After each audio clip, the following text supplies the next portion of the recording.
semua, baik oleh Dr. Adrian Husseini juga oleh Dr. Willy Budiman, terkait dengan alasan-alasan bahwa kita harus memilih sekolah tinggi dakwah Muhammadiyah. Untuk melengkapi, karena ini acaranya adalah open course, artinya maklumat-maklumat pengetahuan harus ada lengkap tentang STID. Juga ada beberapa hal yang ingin kita tambahkan, bahwa di STID Muhammadiyah selain kegiatan akademik yang sifatnya kuliah, kita juga memiliki kegiatan-kegiatan pembinaan yang kita masukkan ke dalam kegiatan kemahasiswaan. Tapi karena kendala tidak bisa muncul, jadi tidak bisa ditampilkan. Di STID Muhammadiyah ada kegiatan-kegiatan yang sifatnya pembinaan saksiyah mahasiswa, saksiyah da'i dan da'iyah, dan itu diaplikasikan dalam bentuk pembinaan yang sama yang tadi sudah disebutkan. Kita memiliki pesantren mahasiswa dan pesantren mahasiswi. Pesantren mahasiswa ada di Bekasi dan yang pesantren mahasiswi ada di Cipayung, Jakarta Timur. Kemudian di pesantren tersebut memiliki berbagai macam kegiatan. Dan nanti setelah mereka lulus di pesantren, mereka akan masuk ke dalam dua tahap berikutnya. Kalau yang mahasiswa atau ikhwan, mereka akan tinggal di masjid yang masuk dalam kegiatan komunitas pencinta masjid. Tadi sudah dijelaskan ada 85 masjid yang sudah bekerja sama dengan STID. Selain itu, selain kegiatan KPM juga ada Dewan Eksekutif Mahasiswa. Jadi di Dewan Eksekutif Mahasiswa ini mengorganisasi dan memanage kegiatan-kegiatan mahasiswa. Kita punya komunitas mahasiswa pencinta alam. Kita juga memiliki mahasiswa komunitas Bahsul Masail yang mengkaji fikih-fikih kontemporer dan fikih-fikih ikhtilaf, sehingga mahasiswa memiliki bekal tentang hal itu.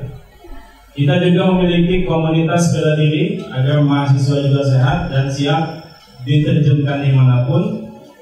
Ada juga komunitas voli, tenis meja, futsal, badminton. Jadi meskipun dai, tapi dai juga mesti sehat ya, dan mesti berolahraga. Kita juga punya komunitas lingkar studi pemikiran, komunitas perpustakaan, komunitas leadership, dan komunitas LPM, lembaga pemberdayaan masyarakat. Jadi unsur-unsur kekampusan itu insya Allah semuanya dilengkapi di STID Muhammadiyah. Celah-celah untuk pembinaan mahasiswa, untuk membekali mahasiswa, kita selalu berusaha agar mahasiswa kita memberikan hal-hal terbaik untuk mahasiswa dan mahasiswi. Adapun di mahasiswi ada komunitas Tibun Nabawi, ada Bekam, ada Rukyah, dan ada juga komunitas kementerian. Bahkan kita memiliki komunitas penyelenggaraan jenazah. Jadi kadang-kadang di masyarakat kita kesulitan siapa yang akan mengurus jenazah. Mahasiswa-mahasiswi ini kita siapkan juga mereka memiliki kemampuan dalam penyelenggaraan jenazah tersebut. Kemudian kita mengadakan daurah itu bersama tokoh-tokoh di Dewan Dakwah, sehingga nilai-nilai pemikiran, nilai-nilai dakwah yang ada di tokoh-tokoh Dewan Dakwah itu juga bisa tersambung kepada generasi-generasi selanjutnya. Maka kita adakan daurah yang diadakan setiap sebulan sekali atau setiap sebulan 2 kali. Ada juga daurah pernikahan. Tadi kalau di Katolik ada pastor ya yang komitmen tidak akan menikah. Kalau di STID semester 5 sudah boleh menikah. Selama 2 tahun kita boleh menikah.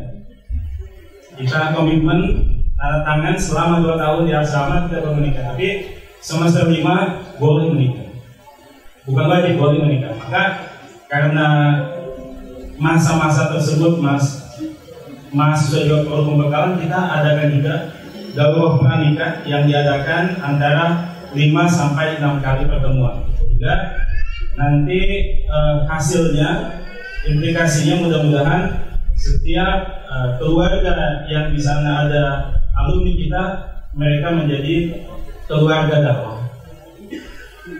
Nah, mungkin hal-hal seperti ini yang tidak ada di kampus yang lainnya, yang mungkin hanya fokus kepada akademik, tapi di kampus kita di SPD Muhammad Nasir, baik unsur akademiknya kita perhatikan, juga unsur kemahasiswaannya yang mungkin luar dalam kita berusaha untuk melengkapinya.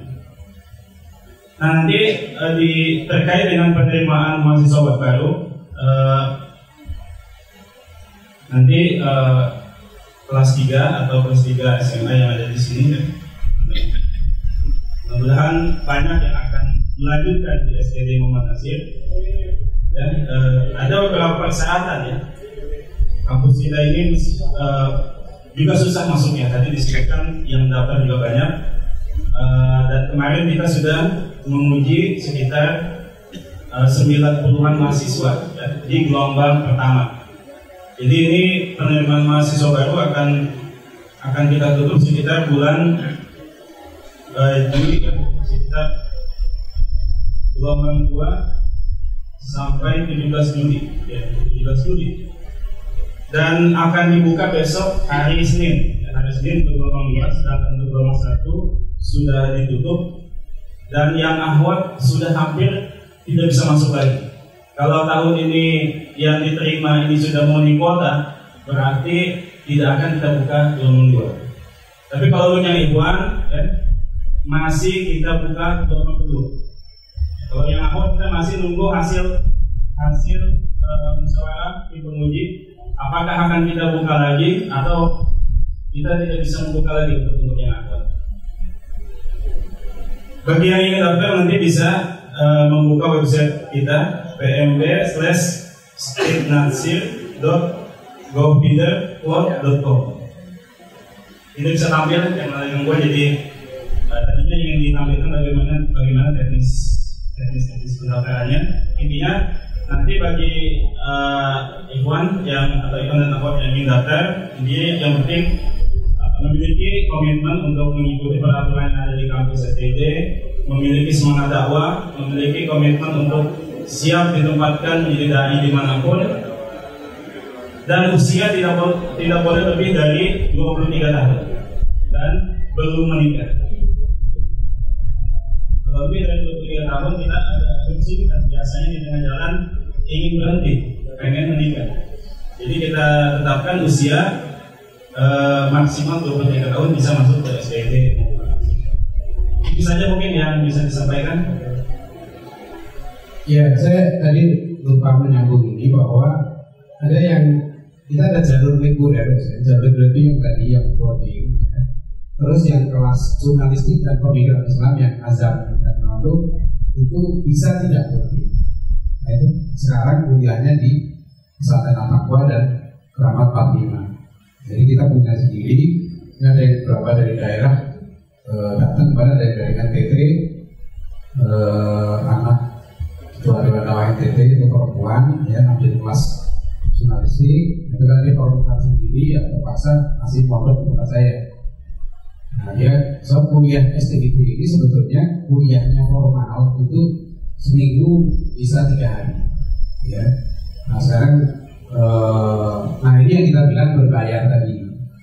Sebenarnya semuanya berbayar, cuma yang ini bertekankan betul, yang kelas jurnalistik dan pemikiran ini nanti itu yang kita latih banyak pada aspek kemampuan menulis pemikiran. Ya.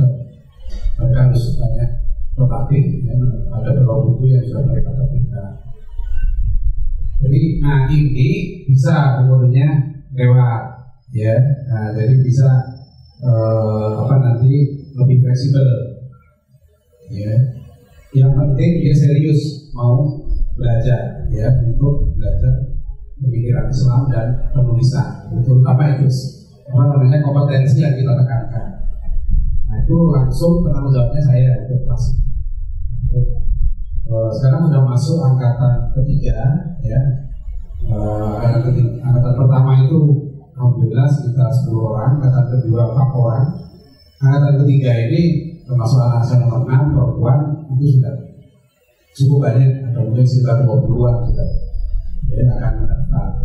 Nah, tapi ini belum keluar, ya. Jadi nanti kalau ada yang mau anaknya serius belajar menjadi mujahid di bidang pemikiran Islam, kepenulisan, gitu ya, itu bisa ngambil program yang non reguler istilahnya, ya. Jadi bahasanya ini kampus yang bayarannya tidak kalah dengan fakultas kedokteran, ya. Meskipun realnya biasanya lebih kecil, tapi sebetulnya seharusnya lebih mahal. Jadi ini ada dua program yang sekarang mulai kita kembangkan, sudah angkatan ketiga. Nah, silakan kalau ada yang mau. Misalnya kalau di reguler tadi perempuan sudah kita masalahnya di tempat, ya. SD di Muhammadiyah ini yang daftar perempuan biasanya 600-an, yang diterima hanya 60-an. Hanya 60-an, 10-nya selama ini yang diterima. Karena kita sudah ngontrak di 2 lokasi. Selama kita tidak cukup. Bahkan sekarang pun kita sudah membeli 1 rumah, ya, senilai 3,5 miliar untuk asrama putri, ya. Jadi memang kita ingin memperbanyak sebetulnya, tapi kapasitas. Nah, tapi kalau dari Lampung mau 1 kelas sendiri putri, misalnya dari Lampung mau dia nih 1 kelas sendiri, cari kontrakan sendiri bisa, ya, insya Allah nanti bisa diatur teknisnya. Karena pada dasarnya yang paling penting dia kuliah di tempat yang benar, ya, dan terbaik insya Allah.